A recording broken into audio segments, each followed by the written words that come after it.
The wind howled like a wounded animal across the Wyoming plains, driving snow through every crack in the wagon's canvas covering. Margaret Thornton pulled her worn woolen shawl tighter around her shoulders and drew her daughter closer. 6-year-old Emma buried her face in her mother's coat, her small body shivering despite the layers of clothing. "Just a little farther, sweet pea," Margaret whispered, though she wasn't certain how much farther they had to go. The driver had pointed vaguely northwest before the storm hit, muttering something about the Baron's place being impossible to miss. Through the swirling white, a dark shape materialized massive, solid against the chaos of wind and snow. As they drew closer, Margaret made out the outline of a sprawling ranch house, its windows glowing faintly like amber eyes in the storm. Smoke twisted from stone chimneys, promising warmth she hadn't felt in days. The wagon lurched to a stop. "This is as far as I go," the driver shouted over the wind. "That's Thornfield Ranch. You'll find the Baron inside. If he's receiving—" Margaret helped Emma down, their boots sinking into fresh powder. She grabbed their single carpet bag, everything they owned in the world, and stumbled toward the massive oak door. Her knock was swallowed by the storm, so she knocked again, harder. The door opened suddenly, revealing a man who filled the doorframe. He was tall, broad-shouldered, with dark hair touched by silver at the temples. His face might have been handsome once, but grief had carved deep lines around his mouth and eyes. Those eyes, gray as the winter sky, studied her with an expression she couldn't read. "Mr. Thornfield." Margaret's voice came out smaller than intended. "I'm Margaret Thornton. I wrote about the housekeeping position." He said nothing for a long moment, his gaze moving from her to Emma, who peeked out from behind her mother's skirts. Something flickered in his expression there and gone like a candle flame in wind. "Come in."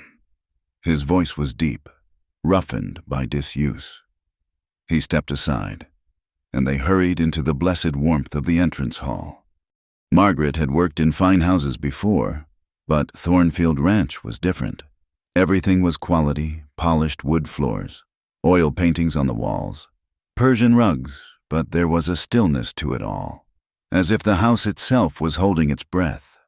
Despite the fire crackling in the great stone fireplace, the air felt heavy with absence. "You're late," he said, not unkindly. "I expected you last week. The weather delayed us, and the stage from Cheyenne." Margaret stopped, realizing excuses wouldn't help. "I apologize. Mr. Thornfield, if the position is filled—" "It's not." He moved toward the fireplace with a slight limp she hadn't noticed before. "I don't get many applicants. Can't imagine why." There was something in his tone, not quite humor, but an awareness of his own reputation. Margaret had heard the stories in town while waiting for transportation. Samuel Thornfield, the Baron of Cedar Valley, rich as Midas, cold as January, mean as a rattlesnake depending on who was telling it. The tragedy that made him this way was spoken of in whispers, fire, loss. A man who'd buried his heart with his family. "The work is simple," he continued, still facing the fire. "Cooking, cleaning, keeping the place in order. The ranch hands eat in the bunkhouse Cookie sees to them. You'd just be responsible for the main house, room and board included, plus wages we discussed in the letter." "That's more than fair, Mr. Thornfield."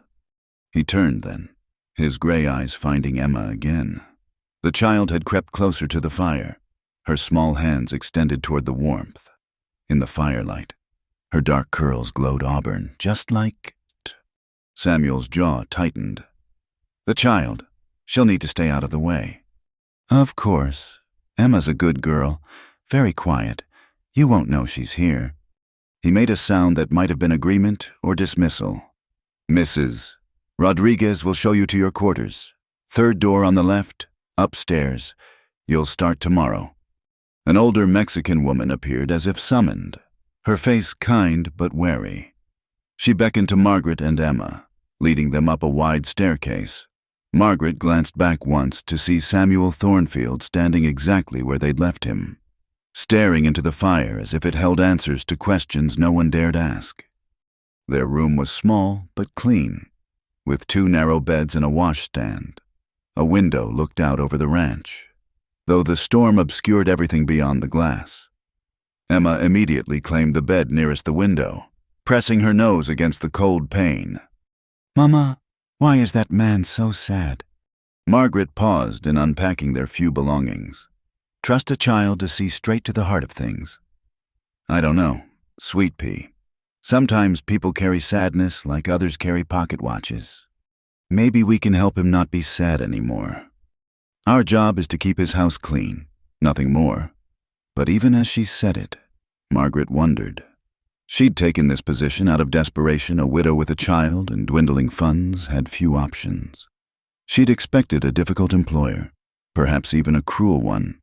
She hadn't expected this, a man who looked at her daughter like she was a ghost that might disappear if he stared too long.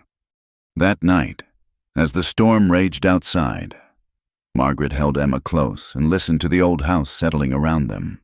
Somewhere in this maze of rooms, Samuel Thornfield was alone with his ghosts. She'd come here seeking nothing more than honest work and a roof over their heads. She hadn't come to heal anyone's wounds or fill anyone's emptiness. But as she drifted toward sleep, she remembered the way he'd stood by that fire, solitary as a mountain peak, and wondered if some people were meant to be alone, or if they just believed it so hard it became true. The wind screamed across the valley, and Thornfield Ranch stood solid against it, sheltering the broken and the brave alike.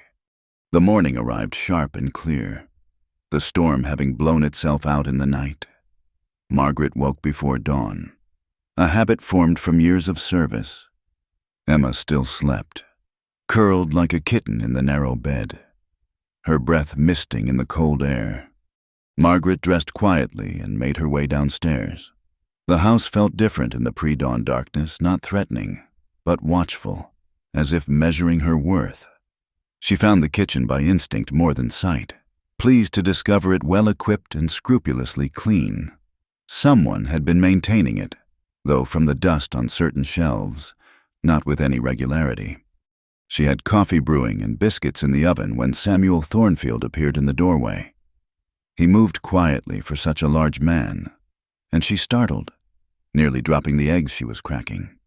"I didn't mean to frighten you," he said, though his tone suggested he rarely considered his effect on others. "You didn't? I just didn't hear you come in." She returned to the eggs, aware of him watching her work. "How do you prefer your breakfast?" "Mr. Thornfield." "However you make it." He settled into a chair at the long wooden table, his movements careful, favoring his right leg. "I'm not particular." That would prove to be both true and false.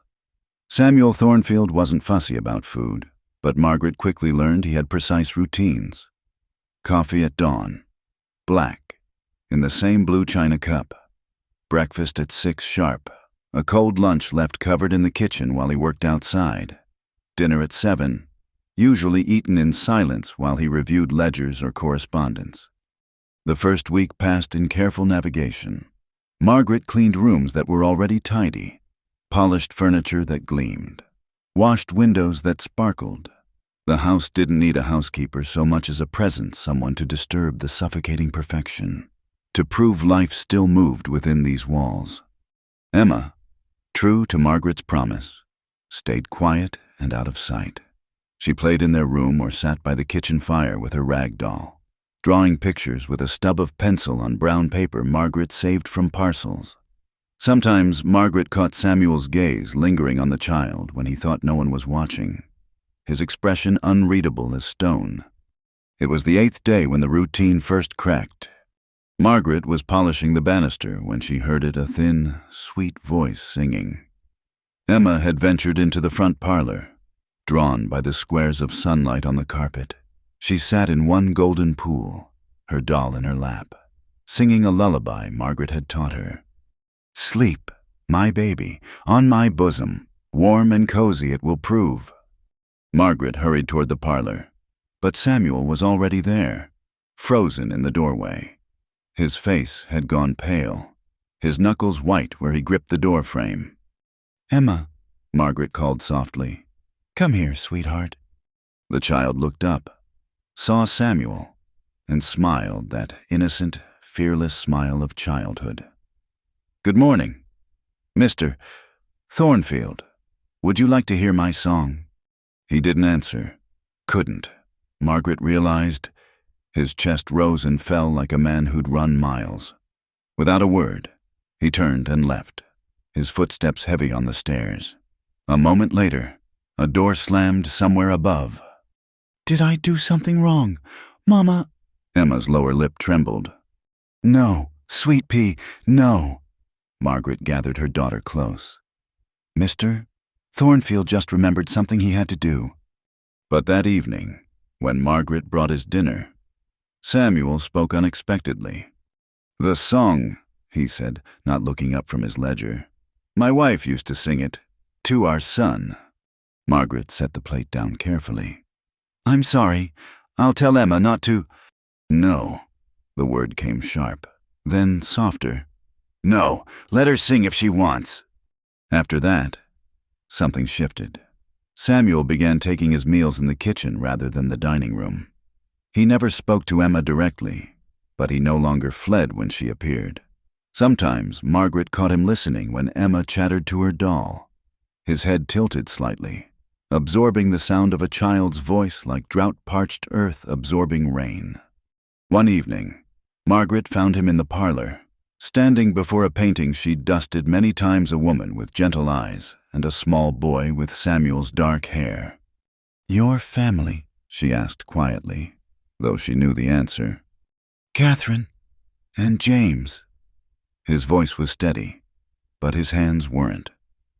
5 years ago, there was a fire in the old house. I was in the barn when it started. By the time I saw the smoke..." He didn't finish, didn't need to. "Emma's father died when she was a baby," Margaret offered, not sure why she was sharing this. "Influenza. I thought I'd die too, just from wanting to. But she needed me, so I didn't." Samuel looked at her then. Really looked at her for perhaps the first time. "How do you bear it?" "One day at a time, one breath at a time, when days are too long." She paused. "It never stops hurting. But eventually, you learn to carry the pain instead of letting it carry you." He turned back to the portrait. "I rebuilt the house exactly as it was. Thought maybe if everything looked the same." He shook his head. "Foolishness. Hope isn't foolishness, Mr. Thornfield." "Isn't it?" But there was less certainty in the question than there might have been a week ago. That night, after Emma was asleep, Margaret found a package outside their door. Inside was a new doll store-bought, with a china head and real hair. No note, but she knew. The next morning, when Emma discovered it, her delighted squeal echoed through the house. Samuel was already at the kitchen table, his coffee cooling in front of him. When Emma burst in, clutching the doll, she skidded to a stop. "Mr. Thornfield," she breathed. "Look what I found. Isn't she beautiful?" For a long moment, he said nothing. Then, so quietly, Margaret almost missed it. "She is... What will you name her?" Emma considered seriously. "Catherine, that's a pretty name. Don't you think—" The silence stretched tight as a bowstring. Margaret held her breath, ready to intervene, but Samuel only nodded once. Slowly. "Yes," he said, "it is." When he left for the barn, his step seemed lighter. Not much, not enough for anyone but Margaret to notice, but it was a beginning. That afternoon, she found Emma in the parlor again, introducing her new doll to the portrait on the wall. "This is the other Catherine," she explained solemnly. "She lives in heaven now, but she's still beautiful. See?" Margaret started to redirect her, but something stopped her. The house needed this, needed a child's voice speaking naturally of loss and beauty, of death and dolls in the same breath. It needed Emma's innocent acceptance that broken things could still be whole, just different. and perhaps Samuel Thornfield needed it too. Margaret had been at Thornfield Ranch for 3 weeks when she heard a sound that didn't belong in the deep quiet of midnight. She lay still, listening. There it was again, footsteps above, slow and measured, walking back and forth. She rose, wrapping her shawl around her shoulders. Emma slept soundly, undisturbed. Margaret crept into the hallway, following the sound up the narrow back staircase that led to the 3rd floor, a place Mrs. Rodriguez had mentioned only once, saying the rooms up there weren't used anymore. At the top of the stairs, she saw a line of light beneath a door. The footsteps had stopped. Against her better judgment, she approached and saw the door was slightly ajar. Through the gap, she glimpsed Samuel Thornfield sitting on the floor, his back against a small bed. The room around him was a child's room, preserved like a shrine. Toys lined the shelves. A rocking horse stood in the corner. Everything was covered in a fine layer of dust except for the floor, worn clean by his midnight visits. She must have made some sound because his head turned sharply. For a moment, neither moved. Then he said quietly, "I suppose you think me mad." "No." She pushed the door open wider but didn't enter. "I think you're a father." He laughed, a sound like breaking glass. I was a father." His hand rested on a wooden train engine, fingers tracing its painted wheels. "I made this for his 4th birthday. He'd barely let go of it long enough to eat." Margaret settled in the doorway. Understanding this was as close as he could allow. "Tell me about him." "Why?" The question held no hostility, only weary confusion. "Because he lived. Because he was loved. Because someone should remember him out loud sometimes, not just in silence." Samuel was quiet so long she thought he wouldn't answer. Then, he had Catherine's smile, but my stubbornness drove her half mad with it. He'd decide something like wearing his boots on the wrong feet, and nothing could convince him otherwise. A ghost of a smile touched his lips. She'd look at me like it was my fault, which it probably was. How old was he? 4, almost 5. His fingers tightened on the toy train.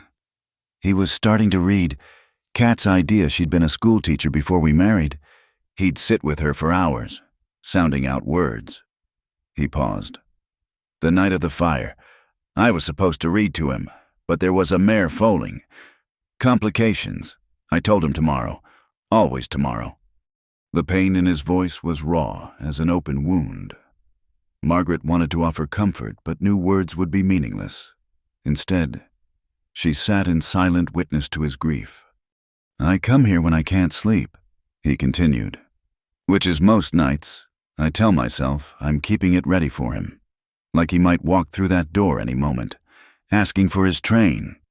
He set the toy down carefully, precisely where he'd found it. "Mad, like I said. Love isn't madness, Mr. Thornfield, and grief has its own logic." He looked at her then, studying her face in the dim lamplight. "Your husband, do you have a room like this?"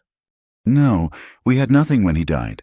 I sold everything just to eat, but I have this." She pulled a small photograph from her pocket, edges worn soft from handling. "William, it's all Emma has of him." Samuel took the photograph carefully, examining the young man's serious face. "He looks kind. He was too kind for this hard world. Maybe—" She tucked the picture away. "But he gave me Emma, so I can't regret loving him." "Even though it led to pain, the pain proves the love was real. Would you trade having known them to spare yourself this grief?" "No." The answer came without hesitation. "Never." They sat in companionable silence until the lamp began to flicker. Samuel rose stiffly, favoring his bad leg more than usual. "The fire," he said suddenly. "It weakened the beam I was under when I went in after them. It gave way. That's why I limp. The doctor said I was lucky to keep the leg." His laugh was bitter. "Lucky." Margaret stood as well. "You tried to save them. That matters." "Does it? They're still gone." "Yes, but you love them enough to die trying. That has to count for something, in this life or the next. He considered this, then moved to the door. As they descended the stairs, he said, "I'd prefer you didn't mention this to anyone. The room, I mean—" "Of course not." "At the bottom of the stairs?" He paused. "Your daughter Emma, she has something, a light. James had it too, this way of seeing wonder in ordinary things. Children do that. If we're lucky, they teach us to see it too." "Perhaps." He seemed about to say more, then simply nodded. "Good night, Mrs. Thornton." The next morning, she found the door to James's room locked, but something had changed. Samuel joined them for breakfast without being asked, and when Emma chattered about finding a bird's nest in the garden, he listened with genuine attention. "Could you show me?" he asked, surprising them all, himself included. "After breakfast, I mean, if you'd like." Emma's face lit up. "Oh yes, and maybe you know what kind of bird it is. Mama doesn't know birds very well." "I might," he allowed. "We'll see." Watching them walk into the garden together, Emma skipping ahead, Samuel following with his uneven gait, Margaret felt something ease in her chest. Not hope exactly, but the possibility of it. Mrs. Rodriguez appeared beside her, watching the same scene. "5 years I've been here," the older woman said softly. "Never seen him go near a child. You're good for this place. We're just— I know what you just are, and I know what you might become, if God wills it." She patted Margaret's arm. "That little one of yours, she's medicine for old wounds." Through the window, Margaret watched Samuel crouch awkwardly beside Emma, examining the nest with grave attention. Emma was explaining something with grand gestures, and was that a smile? Just the smallest upturn of his mouth, but real. That night, she found a book outside their door, Adventures for Young Readers. The cover proclaimed, "Inside," in careful script for Emma, from a friend. When she showed it to her daughter, Emma hugged it close. "Mr. Thornfield is nice, isn't he, Mama? Even if he's sad." "Yes, sweet pea, very nice. Maybe we can help make him not sad anymore. We're good at that, aren't we? We made Mrs. Miller happy when we lived there. Remember, she smiled more after we came." Margaret smoothed her daughter's hair, marveling at the simple faith of children, their belief that love could fix what was broken, that presence could fill absence, that tomorrow could be better than yesterday. Maybe Emma was right. Maybe that was exactly what they were good at. Spring arrived slowly in Cedar Valley, melting snow revealing the bones of the land beneath. Margaret found herself settling into rhythms she hadn't expected, not just the routine of housework, but the deeper patterns of a home finding its way back to life. Samuel had taken to leaving small tokens where Emma would find them. A perfectly round river stone on the kitchen windowsill, a blue jay feather tucked into the porch railing, once a tiny wooden horse, no bigger than a walnut, that he must have carved himself. He never acknowledged these gifts directly, but Margaret saw him watching when Emma discovered each treasure, her delighted exclamations bringing something close to peace to his weathered face. One morning, Margaret found him in the barn, working leather with practiced hands. His sleeves were rolled up, revealing forearms marked with old scars from the fire. She realized, then looked away. "New reins for Duchess," he explained without her asking. "The mare Emma likes to visit. She talks about that horse constantly." Margaret leaned against a stall door, breathing in the familiar scents of hay and leather. "I think she's planning to marry her." That startled a laugh from him, brief but genuine. "She has good taste. Duchess is prime stock." "Mr. Thornfield," she began, then hesitated. They developed an easy working relationship, but some boundaries remained unspoken. "Samuel," he corrected quietly. "I think we're past formalities. Don't you?" "Samuel?" The name felt strange on her tongue. Too intimate. Emma's birthday is next week. I don't expect anything, but I wanted you to know. In case you'd rather not have any fuss here. He set down the leather, his hands stilling. How old? 7. James would have been 9. The words came soft, automatic. Then he seemed to hear himself and shook his head. I'm sorry. I shouldn't. You should. He's part of who you are. Pretending otherwise helps no one. Samuel looked at her with that searching gaze she'd grown accustomed to. Catherine used to say things like that, cut straight through to the truth of something. He picked up the leather again. What does Emma want for her birthday? Oh, she doesn't expect. That wasn't what I asked. Margaret considered. She mentioned wanting to learn to ride, but that's just child's fancy. She knows we can't afford. I'll teach her. The offer came quick, decisive. If you're amenable, Duchess is gentle enough for a beginner. I couldn't ask. You didn't. He focused on his work, but she caught the slight softening around his eyes. Let me do this, please. The please undid her. This man who commanded respect throughout the valley, who never asked for anything, was asking for permission to give her daughter joy. All right, thank you. That afternoon, she found Emma in the kitchen garden, carefully tending the small patch Samuel had helped her plant. The child was talking to the seedlings, encouraging them to grow strong and tall. Margaret's heart clenched at the sight so like William, who'd believed plants grew better with conversation. Mama. Emma jumped up, dirt smudging her cheek. Look, I think that's a bean sprout, mister. Samuel said it might come up today, and he was right. Mr. Samuel. Somewhere in the past weeks, the formal Mr. Thornfield had transformed into this affectionate diminutive. Samuel never corrected her. Wonderful, sweet pea. Did you thank him for helping? Every day.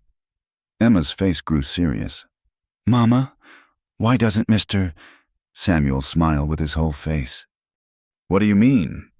His mouth smiles sometimes now, but his eyes stay sad, like he's forgotten how to be happy all the way through. Margaret knelt beside her perceptive child. Sometimes, when people lose someone they love very much, they forget how to be completely happy. They think it's wrong to feel joy when the person they miss can't share it. That's silly. Emma frowned, working through the logic with 7-year-old wisdom. If I went to heaven, I'd want you to be happy. Being sad forever wouldn't bring me back. No, it wouldn't, but grief doesn't always make sense. Emma considered this, then nodded decisively. Then we'll just have to remind him how to be happy. A little bit at a time, like teaching someone their letters. That evening, Margaret was mending by lamplight when Samuel appeared in the parlor doorway. He rarely sought her company in the evenings, respecting the fiction that she was merely an employee. I've been thinking about Emma's birthday, he said without preamble. Mrs. Rodriguez could make a cake, and perhaps, he stopped, looking uncharacteristically uncertain. Perhaps, I thought we might have a small party, nothing elaborate, just us, Mrs. Rodriguez, maybe Cookie from the bunkhouse. He's good with children. He paused. Unless you think it inappropriate. Margaret set down her mending, choosing her words carefully. I think Emma would be thrilled. She's never had a real party. Never. We've moved frequently since William died. There was never opportunity. Samuel moved into the room properly, taking the chair across from her.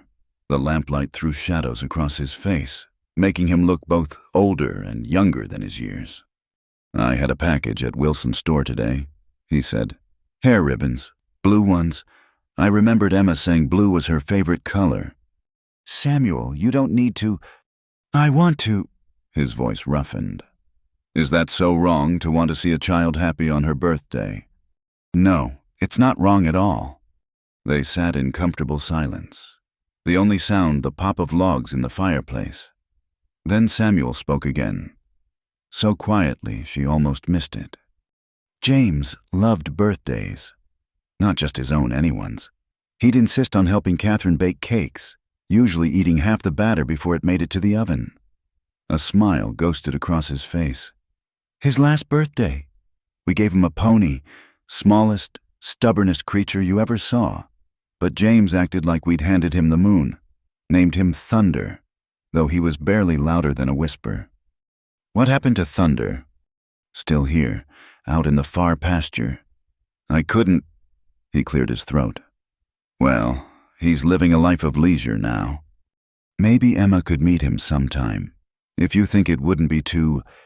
Yes, the answer came swift, certain. Yes, I think James would like that. Someone remembering Thunder exists. Margaret picked up her mending again, but her mind wasn't on the stitches. She was thinking about this man who carried his grief like a physical weight, who was learning, stitch by stitch, gesture by gesture, to let others help bear the load. Margaret. Her name on his lips was still new enough to notice. Thank you. For what? For letting me do this, for Emma, for understanding that I need... He struggled for words. I need to remember how to care about tomorrow, about birthdays and bean sprouts and blue ribbons. I'd forgotten these things mattered. They've always mattered. You just couldn't see them through the pain. No, I couldn't. He rose, his movements less stiff than they'd been a month ago. But I'm beginning to... Like sun breaking through storm clouds, just glimpses. But there. After he left, Margaret sat in the lamplight, her mending forgotten. She thought about William, about the life they'd planned that never came to be. She thought about Samuel and the life he'd lost. And she thought about Emma, building bridges between past and future with her innocent faith that broken hearts could heal. Tomorrow, she would wash Emma's best dress and braid her hair with new blue ribbons. There would be cake and laughter. And maybe, just maybe, Samuel's smile would reach his eyes. It wasn't the life any of them had planned, but perhaps it was the life they needed. The fire burned low, and somewhere in the house, she heard Samuel's uneven footsteps pause at Emma's door, checking as he'd taken to doing that all was well. Such a small thing, but it spoke volumes. They were becoming something not quite a family. Not yet, but no longer just employer and housekeeper. They were three souls learning that sorrow shared was sorrow halved, and joy shared was joy doubled. It was enough, for now. It was more than enough. The trip to town had been Emma's idea, born from her desire to show Mrs. Rodriguez the hair ribbon Samuel had given her. Margaret had hesitated. She knew their position at Thornfield Ranch was unusual, knew how people talked, but Emma's excitement won out, and Samuel had insisted they take the good wagon.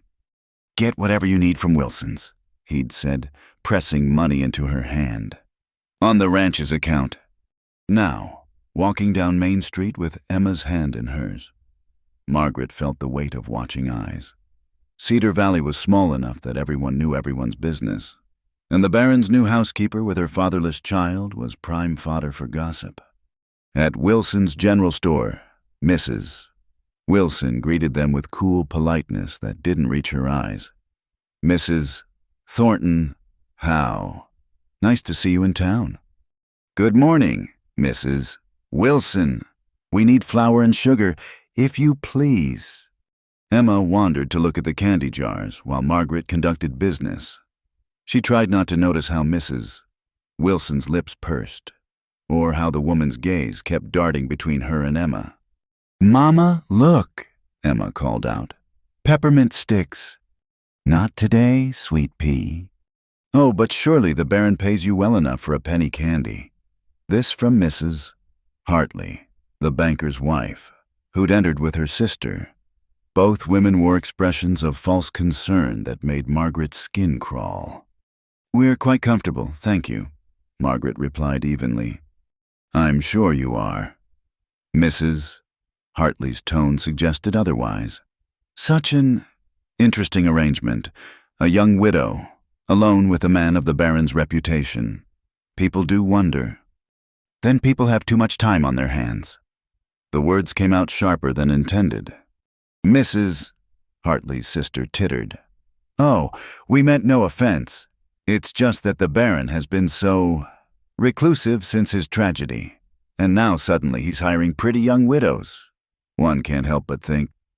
One can help it quite easily by minding one's own business. Margaret's cheeks burned, but she kept her voice steady. Such spirit, Mrs. Hartley's eyes glittered with malice.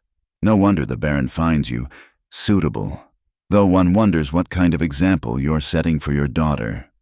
Emma had gone very still by the candy jars, her child's intuition sensing the undertones. Margaret wanted to snatch her up and flee, but that would only fuel more gossip. The example I set, she said quietly, is that honest work is nothing to be ashamed of, that kindness matters more than station, and that those who spend their time casting stones might better examine their own glass houses. The bell above the door chimed. Samuel Thornfield filled the doorway, his presence commanding instant attention. His gaze swept the scene, Margaret's flushed face, Emma's worried expression, the two gossips with their mouths half open in interrupted malice. Mrs. Thornton. His voice was perfectly neutral. I finished my business early. Thought I'd save you the walk back. Mr. Thornfield. Mrs. Hartley recovered first, simpering. How lovely to see you in town. We were just... I heard what you were just... His gray eyes were winter cold. Every word. In fact, remarkable how voices carry. The banker's wife paled. We only meant... I know exactly what you meant. He moved into the store with his characteristic limp, but there was something dangerous in his bearing. Let me be crystal clear. Ladies, Mrs. Thornton is in my employ as housekeeper. She performs her duties with excellence and propriety. Any suggestion otherwise is not only false, but actionable. Actionable, Mrs. Hartley's sister squeaked. Slander. I believe it's called... My attorney in Cheyenne would know the specifics. He smiled, a baring of teeth that held no warmth. I'm sure your husbands would be fascinated to learn their wives' gossip might result in legal proceedings. Both women stammered apologies and fled. Mrs. Wilson suddenly found urgent business in the back room. Samuel turned to Emma, his expression softening. Miss Emma, I believe I saw a new shipment of peppermint sticks. Would you like to help me select the best ones? Emma looked to her mother, who nodded, as Samuel led the child to the candy jars, speaking to her in low, kind tones. Margaret struggled to compose herself. She'd faced gossip before, but something about this attack here, now, when she'd begun to feel safe, cut deeper than expected. 3 peppermint sticks, I think, Samuel was saying. 1 for you, 1 for your mother, and 1 for Mrs. Rodriguez. Fair. Very fair, Emma agreed solemnly. Mr. Samuel, why were those ladies being mean to Mama? Margaret started to intervene, but Samuel answered simply, because some people are small inside. Emma, when they see others being brave or kind or good, it makes them feel even smaller, so they try to make those people feel small too. That's silly. Yes, it is. But it's also human nature. I'm afraid. He paid for the candy and their supplies, then turned to Margaret. Ready? Outside, he helped them into the wagon with careful courtesy. Emma sat between them, happily working on her peppermint stick. They were halfway home before Samuel spoke. I apologize for what happened in there. It's not your fault people gossip. It is when I'm the subject. His hands tightened on the reins. I should have considered how my reputation might affect you. A man who keeps to himself. Hires a young widow, of course, tongues would wag. Now let them wag. We know the truth. Do we? He glanced at her, something unreadable in his expression. Sometimes I'm not certain of the truth myself anymore. Margaret's heart skipped, but before she could respond, Emma piped up. The truth is, mister, Samuel is nice and gives the best presents and is teaching me to ride Duchess. and Mama makes him smile sometimes. That's all the truth that matters." Samuel made a sound that might have been a laugh or something else entirely. "From the mouths of babes," he murmured. Back at the ranch, Mrs. Rodriguez took one look at Margaret's face and bustled Emma off to the kitchen for cookies. Samuel lingered on the porch, seeming to wrestle with words. "I won't have you subjected to that again," he said finally. "If you need anything from town, make a list. I'll send one of the men." "That's not necessary. I won't be driven into hiding by small-minded gossips." "Margaret." Her name came out rough. "You don't understand. My wife Catherine endured years of such talk. The Baron's Eastern bride. Too educated, too refined, too good for the likes of Cedar Valley. It wore on her, though she tried to hide it. I won't watch that happen again." "I'm not Catherine." "No." He looked at her fully then, and something in his gaze made her breath catch. "No, you're not, but you deserve better than to be tarred by association with me." "Don't I get to decide what I deserve?" He had no answer for that. After a moment, he touched his hat brim, a gesture of old-fashioned courtesy, and headed for the barn. That evening, Margaret found a note slipped under her door. Samuel's handwriting. Careful and precise. "Your dignity in the face of cruelty today was remarkable. Emma is fortunate to have such a mother, as am I to have such a—" The sentence ended there, crossed out several times as if he couldn't find the right word. She kept the note, tucking it into her Bible beside William's photograph. That night, she allowed herself to acknowledge what had been growing for weeks, this feeling that had nothing to do with employment and everything to do with the way Samuel looked at Emma, the way his rare smiles changed his whole face, the way he'd stood up for them today like they belonged to him. Dangerous thoughts for a housekeeper. But then again, she'd long since stopped thinking of herself as just the housekeeper, just as Samuel had stopped being just her employer. They were something else now, something without a name, but with a growing weight of meaning. Through her window, she could see light in the barn where Samuel often worked late, fixing things that didn't really need fixing, staying busy to keep darker thoughts at bay. Tomorrow, she'd take him coffee, the way Catherine might have done. Not because it was her job, but because someone should look after him the way he'd looked after them today. Small acts of care, building one upon another like stones in a wall. Maybe that's how hearts mended, not all at once, but choice by choice, moment by moment. Until one day you looked up and realized you weren't broken anymore. You were just different, scarred but whole, capable of carrying new love alongside old grief. Maybe that was enough truth for anyone. The storm announced itself with a green-tinged sky and air thick as wool. Margaret had lived through enough Wyoming weather to recognize the signs this would be no ordinary thunderstorm. "Emma, help me get the laundry in," she called, already moving toward the clotheslines.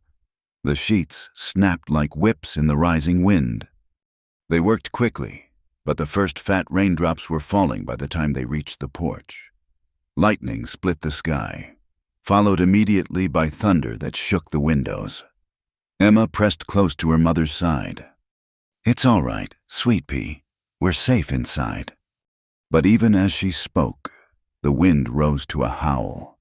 Through the kitchen window, she saw Samuel and the ranch hands racing to secure loose equipment and get the horses to shelter.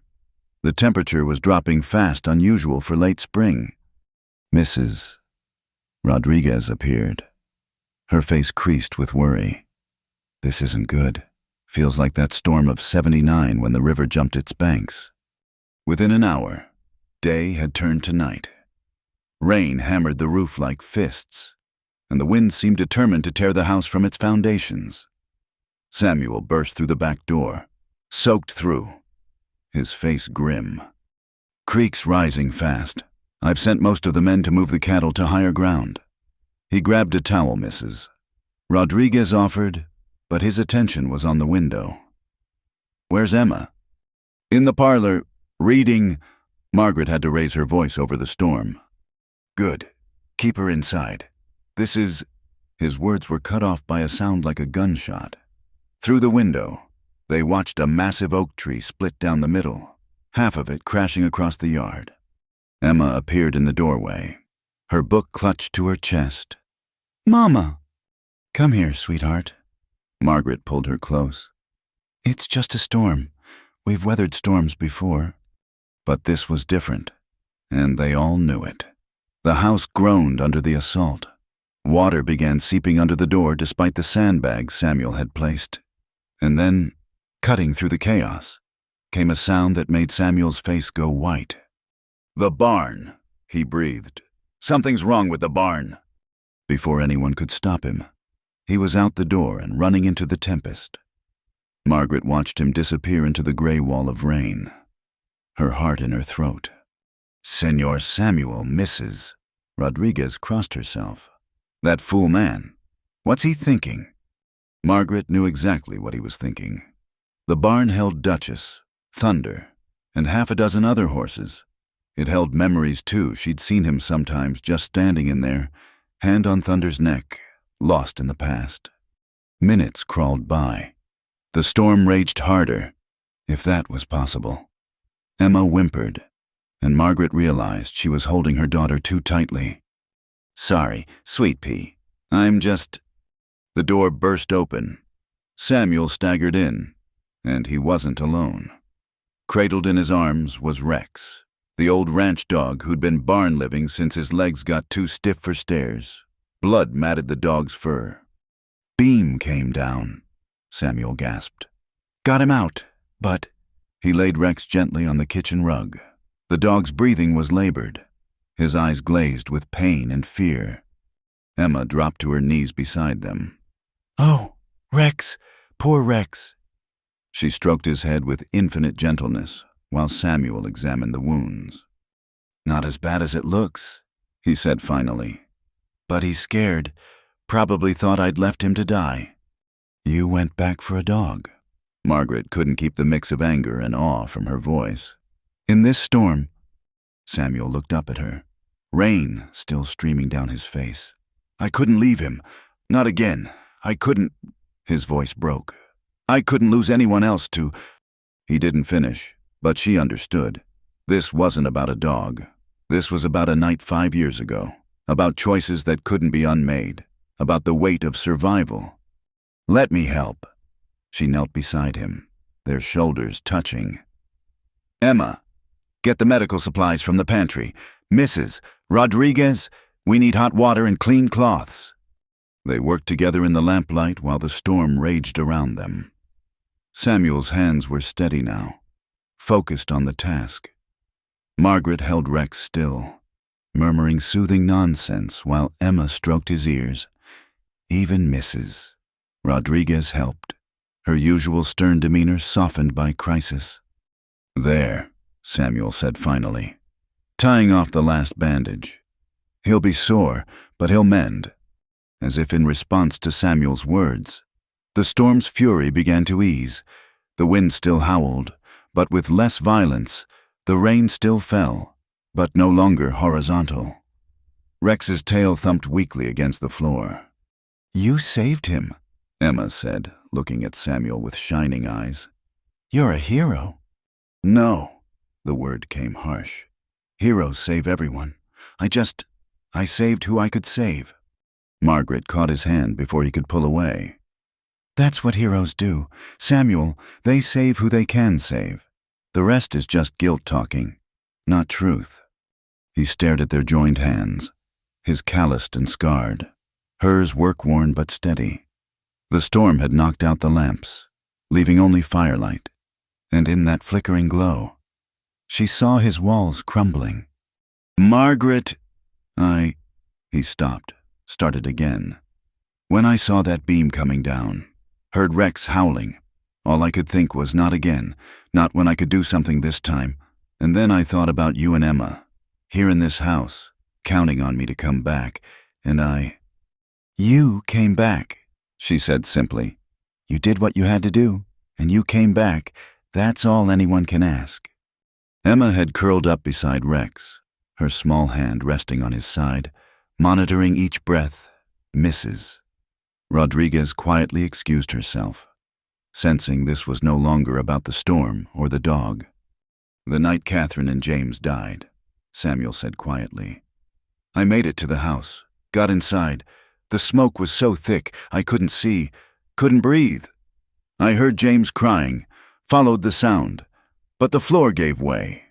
When I came to, I was outside. Someone had pulled me out, never found out who. They said I kept trying to go back in.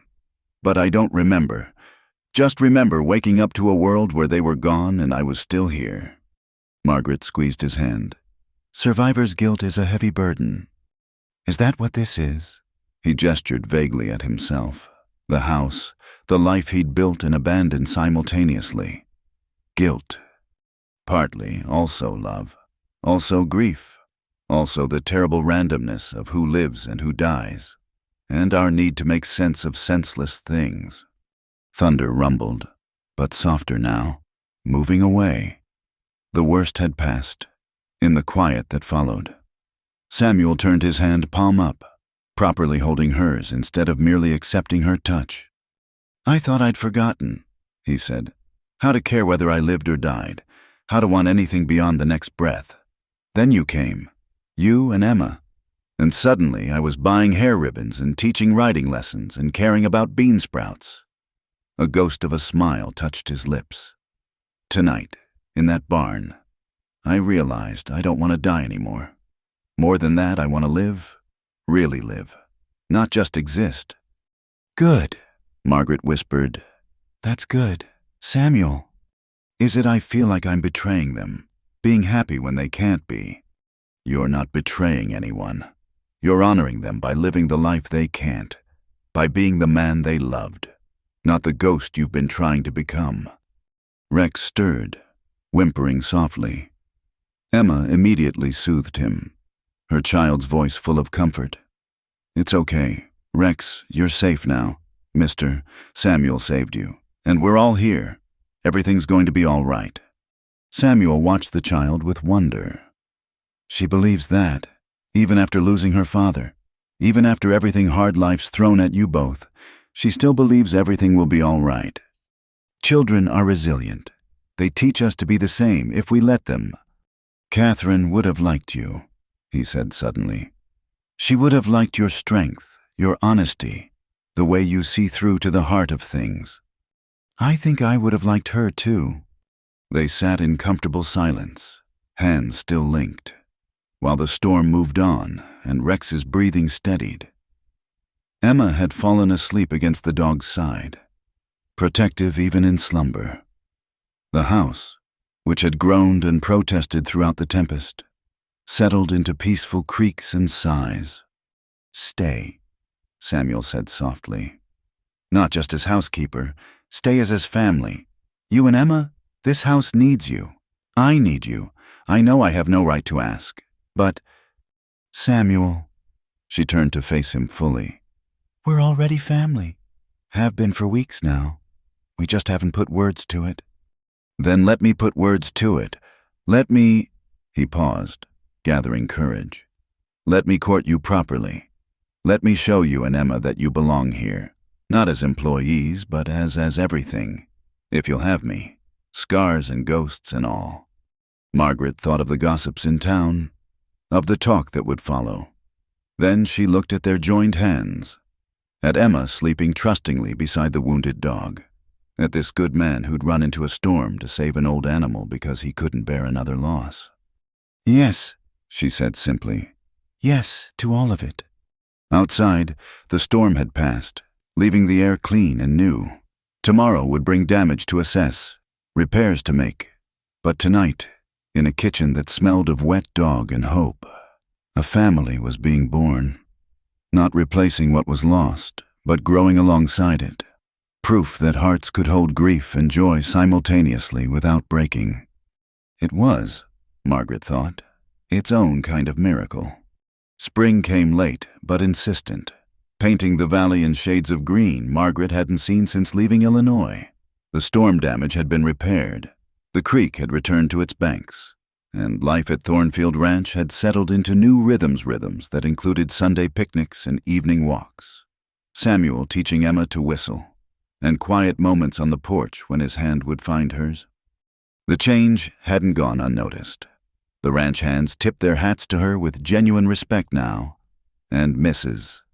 Rodriguez hummed while she cooked.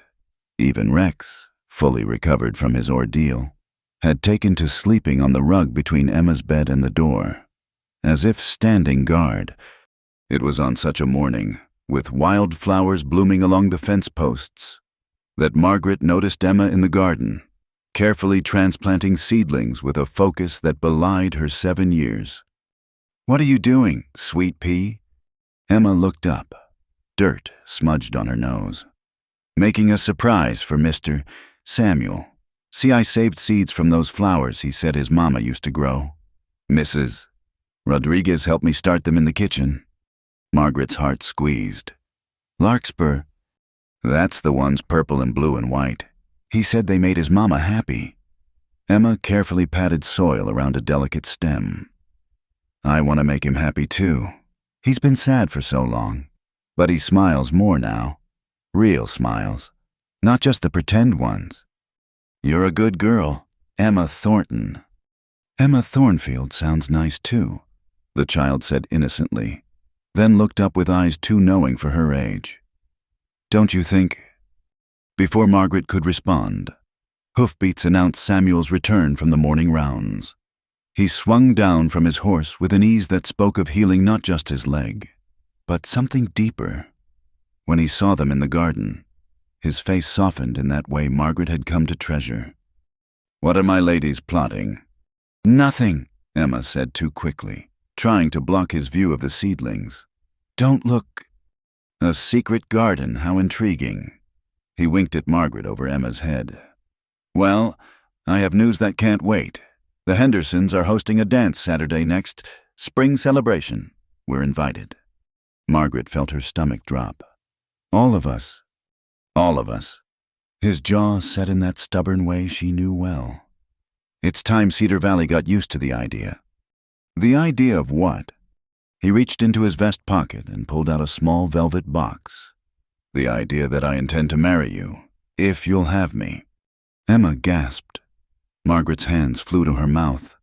Even Rex barked, caught up in the moment. "I meant to do this properly." Samuel continued, suddenly uncertain. "Candlelight, flowers, all of that, but standing here, seeing you both in the sunshine, covered in dirt and plotting surprises, this is what I want. This is what home looks like."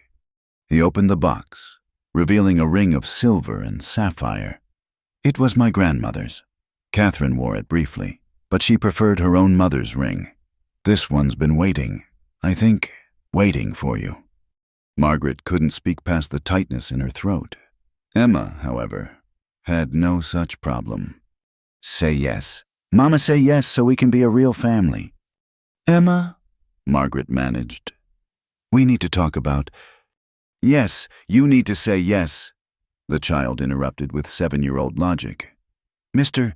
Samuel loves us and we love him and Rex loves everybody and the horses need us and the garden needs us and—" "Emma, breathe." Samuel knelt beside the excited child, bringing himself to her eye level. "This is your mother's choice, and yours too. If either of you says no, that's the end of it. I'll respect that." Emma studied him solemnly. "Would you still teach me to ride?" "Always." "Would you still read to me sometimes?" "Every night, if you want." "Would you love Mama even if she says no?" Samuel's eyes found Margaret's. "I'll love your Mama until my last breath, whether she says yes or no, but I'm hoping for yes." Emma nodded decisively. "Then I say yes, Mama." Margaret looked at this man who'd emerged from grief to offer them not just a home, but his heart. She thought of William, of the life they'd planned that never came to be. Somewhere, she believed. He was smiling, glad she'd found love again. "Yes," she whispered, then louder. "Yes, Samuel, yes to all of it."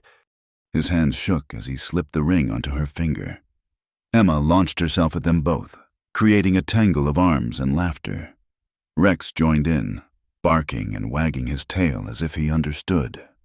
Can I tell Mrs. Rodriguez? Emma bounced with excitement.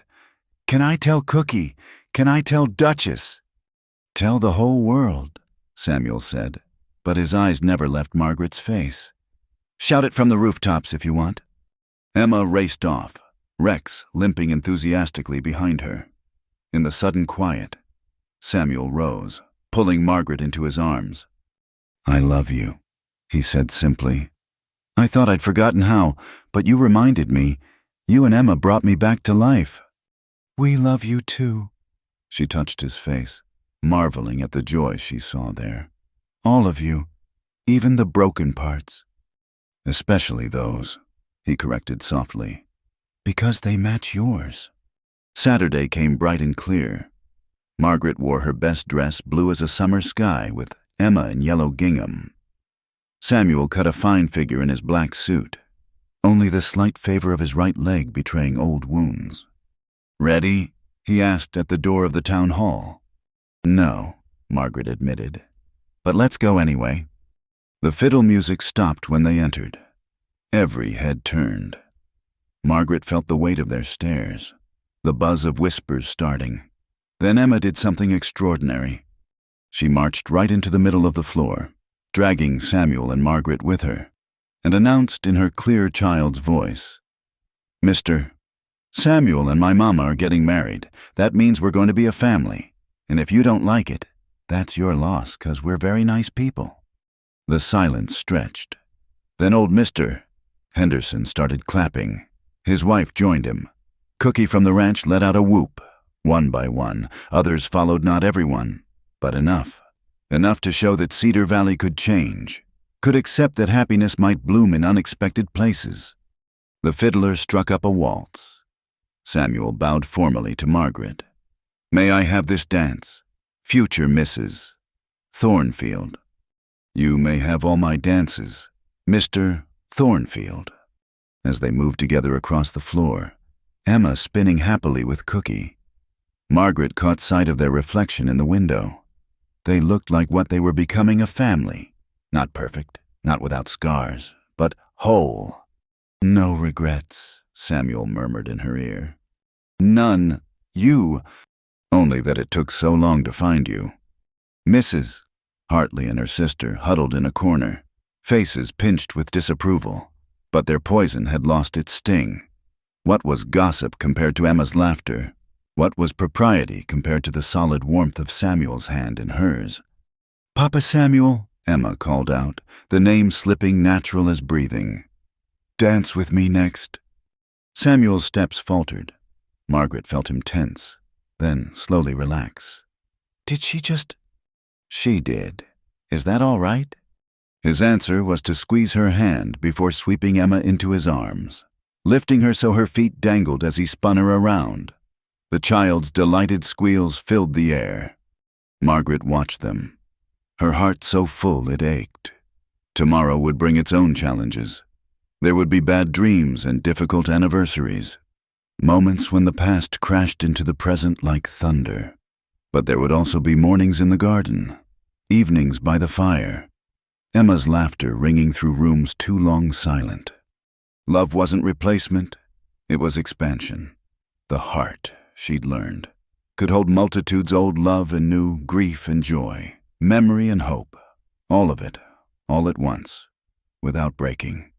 As the music played and her daughter danced with the man who'd chosen to be her father, Margaret whispered a prayer of gratitude for second chances, for the courage to accept them, for the strange and winding paths that led broken people home. The sun set over Cedar Valley, painting the sky in shades of promise, and in the town hall, a new family danced on, writing their own ending to a story that had once seemed finished. The larkspur Emma planted would bloom soon, purple and blue and white against the weathered wood of the ranch house. They would return each spring, proof that beautiful things could grow from seeds planted in sorrow and tended with love.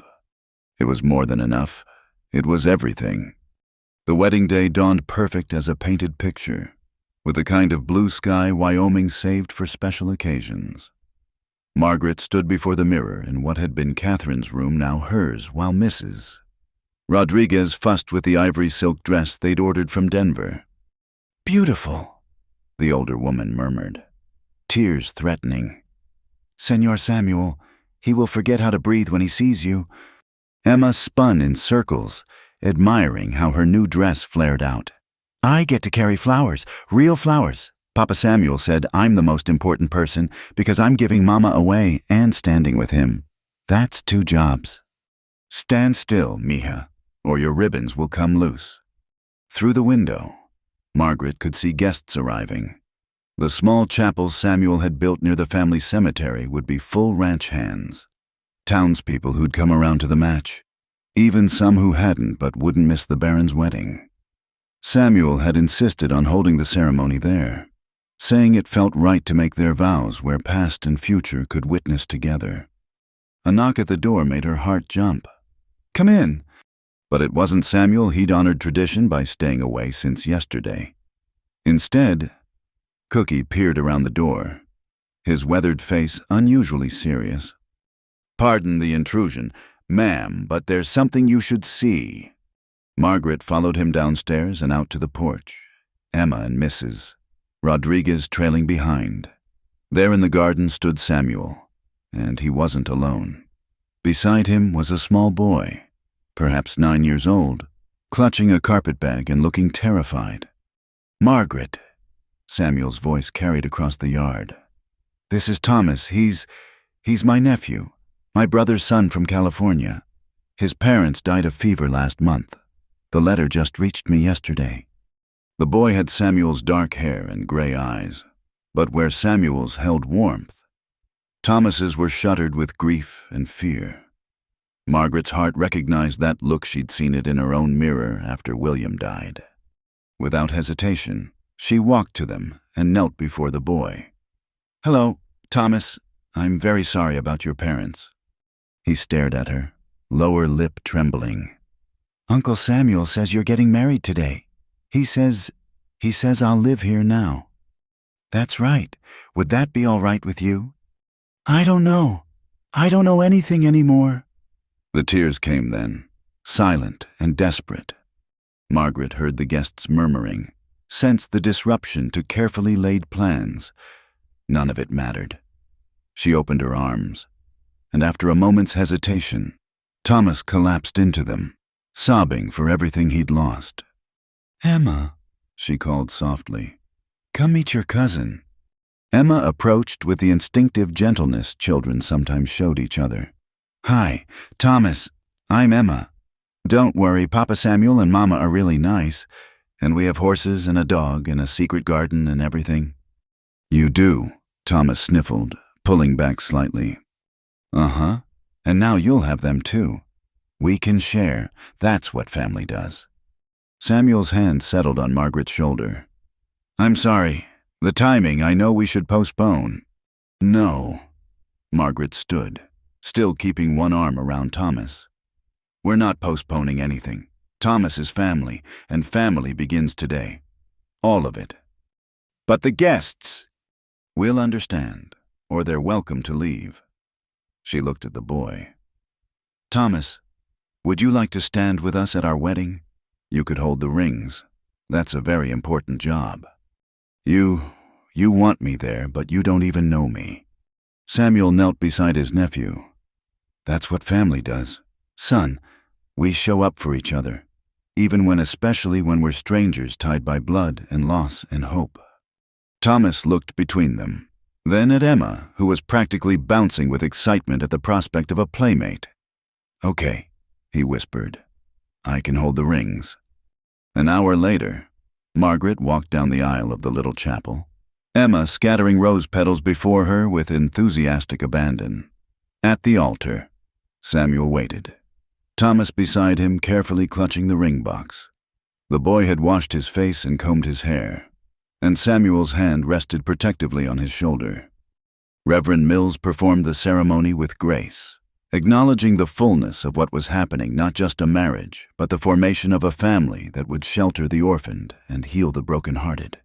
When Samuel kissed his bride, Emma cheered loud enough for the whole valley to hear, and even Thomas managed a small smile. The reception was held at the ranch, tables spread under the cottonwoods.